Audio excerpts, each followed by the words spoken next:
Tap In. Hey, welcome back to the Tap In podcast.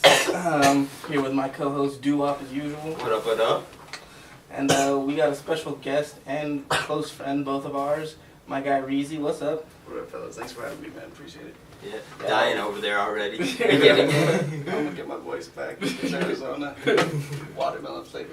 Tasty. You gotta chill over there. Okay, so let's just start off with who you've produced for in the city, like kind of like what you do, I guess. How would you describe yourself? As a producer, or like who I work with? What do you mean? In terms of like, what producer? What do you do in terms of what you do with artists in the studio, I guess? Okay, well, I make beats, I record, I engineer. Okay. Yeah. With engineering, how long have you been doing engineering for? Because I know you've made beats for a long time, but like... I've been doing engineering for like probably 7 years or so. Shit. What do you think are some of the biggest challenges that come with engineering something? Man, honestly, like, a Bad lot of rappers. the time, I don't even want to say that, but just like, impatience. Like, it takes a long time, and like, people want their shit to just sound like, industry standard. Like, right as they're like walking up to the mic, like, and then it just sounds right. But Yeah, like, that's never gonna be the case. I mean, it rarely is. Right. But like, with the help of the right software, you can make someone mediocre into someone who's presentable. So I mean, Yeah, I feel you. people just are kind of impatient sometimes. That shit, it takes a little while to marinate to get the sauce right. So yeah. Yeah, exactly. And I mean, you don't want to be impatient. Mm-mm. So like, in terms of producing, what would you say your style is? Like, what music you kind of make? I like melodic music a lot. I like electronic music. I like jazz. So That's how you kind of describe your sound. yeah, it's Like real a jazzy. It's A got a lot of- combination of all those. Yeah, like Yeah. a lot of instrumentals, Mhm. dissonance kind of thing. I know for sure. Sake, he's had a comment about your beat saying like it got an anime sound, kind of. And, I was definitely on his head for saying his shit sound like anime. Oh, yeah. Yeah, no. Yeah. There's a mutual feeling. I guess. Yeah, So man, shout out to Sake, shout out the whole Midnight Society. We're about to tap in, what's it called? South by Southwest, mid-March, so yeah. Oh, sick! Yeah, we'll keep our eyes peeled for that one. Yeah, they got a bunch of shows going on, so if y'all are in Texas, whatever, man, pull up South by Southwest, that shit's about to go up, bro, so yeah. So is that your next big move right now? You're looking forward to South by Southwest in March? Yeah, I'm going with the artist, Johnny Blunts, but we're gonna go out there, just on a venture with some beats, with some songs, and I know some people out there too who are performing and shit, like Midnight Society, and like just some people affiliated with that, so. Okay, so is Johnny Blunt's like your main guy right now, or? He's one of them, for sure, One of them. like, yeah, I've been working with him a lot lately, him, like King Kala, Okay. but Who's Sunny some? Rider too, another artist I work with pretty often, Low Hanging Fruit, that just people in the city. Who's your favorite to work with? If you had to choose. That's just tough, bro. I don't even know if I got a favorite for real. But Yeah. I really do enjoy working with artists and producers, like a mix of both. Mhm. So like King Khalib and Johnny Blunts, for example, they make beats as well as rap. So they really understand how the process works a little bit better, and they put more work into it. Yeah. And the ending product is just a little bit more personal and intimate with the artist. Yeah. Okay.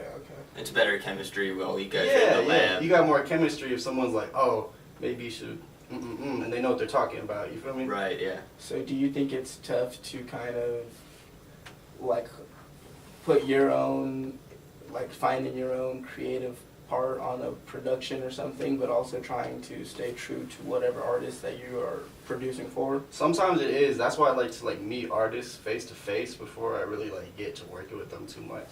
Mm. Like, I don't really want to just be working with someone because I like their music as much as I like the relationship we got. Like, you feel me? Yeah. Is there anyone in Denver that you haven't worked with that you want to work with? Any artist in Denver that I want to work with? I really crossed a lot of those people off the list already. You know, I got a pretty full portfolio, pretty full roster. But, you know, there's a lot of talent in the city, so I'm sure there's a lot of artists that I'm not aware of. But Yeah. I'm also pretty outgoing, you know. If I like someone, I'm going to hit you up, or I'm going to get in touch with their people. We'll work together, so. Yeah, for sure. Do you have like a favorite beat or project that you've worked on so far? I do have like a couple favorite songs, Yeah. surely, but like as far as the beats that I made like just some shit that I sampled. Man, am I going to be able to hook up the audio or some shit? Like I don't even want to try to describe it. It's not out right now. You feel me? Okay, yeah. No, as far as songs that I've released, Yeah. that's the Songs crazy that are thing. Like a lot of my favorite songs I haven't released, but still in the vault. just to name a couple, like Hard Heart with King Khaled. That's Yeah. one of my favorite songs that I've worked on. In the Morning, Johnny Blunt's, another great song. Trey Ryder and I have just a host of good songs that I like, to be honest. And I don't know, man. I like a lot of the artists that I work with. I don't really got no favorites, nothing like that. Yeah. So you work with a lot of artists.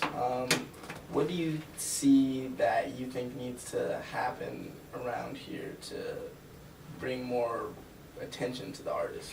Is there anything that's screaming out at you that rappers in Denver aren't doing? Yeah, number one, like, just make sure that you got a good, reliable studio and a good engineer, like someone that you can fuck with and it's not just about their money only. Because, like, if you got someone who's just trying to, you know, get you your little hour or whatever, you just been saving up that studio bread, it's like, oh man, I only got an hour, but I gotta rush this. So just have a good relationship with your engineer. That's the first thing, as far as artists can go. Because a lot of the songs in Denver, you know, they're cool, there's a lot of talent, but they don't have the industry standard sound. Like, they don't got the right mix. Totally. So that's probably the first thing I'll say for artists. And then producers, I'd probably say put your shit on the internet, like get your shit out there, get your shit streaming. Don't be afraid to reach out to artists, you know. Don't be too good to offer a couple beat packs every now and then, just like a little 3-pack. Like, hey, for the culture. Yeah, exactly. Or just for their art altogether. Like, I like your sound. Like, I'm gonna just send you these 3 beats. You know, do whatever with them, man. They're exclusive. They're leased. Whatever you want to do, just don't be afraid to show love. That's a big thing for real. For sure. I like that. So where do you think, like, who's your biggest influence on your sound, or where do you think your biggest influence on your sound comes from?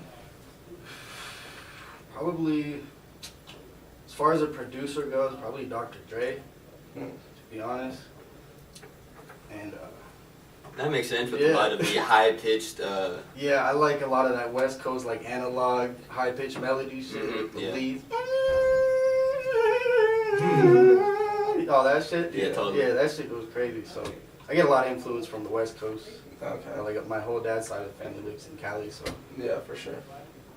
And you go out there like a couple times a year, so... Yeah, it's not like last year, 2018, I was out there like 8 times, just like going back and forth with Johnny and then KK. I'm just going out and just doing a couple of mini missions, trying to get our foot in the door and shit. Have you thought about moving out there?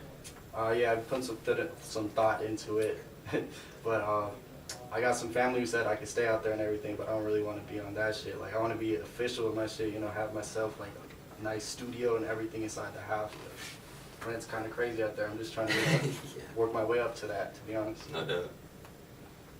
So I know that you don't have any like personal SoundCloud or Spotify pages, or at least some that I could find.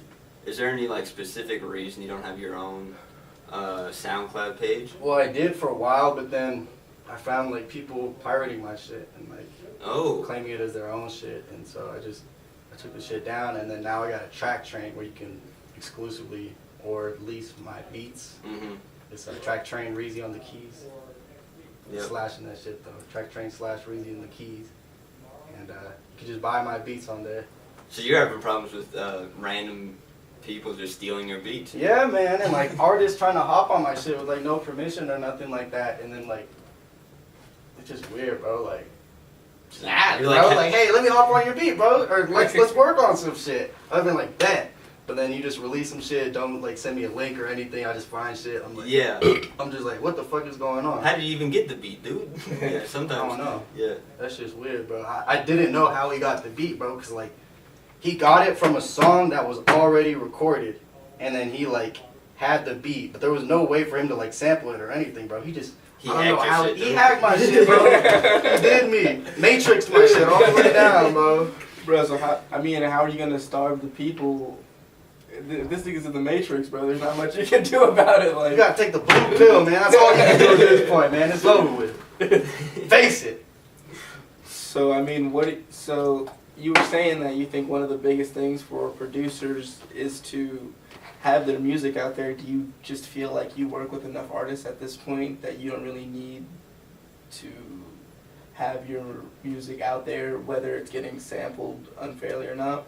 Oh, well, that's the thing. I am making sure my music's getting out there. Like, the trips, like, to LA and shit, and, like, the trip that I'm doing to South by Southwest, that's, like, meeting up with artists and getting my work out there face to face.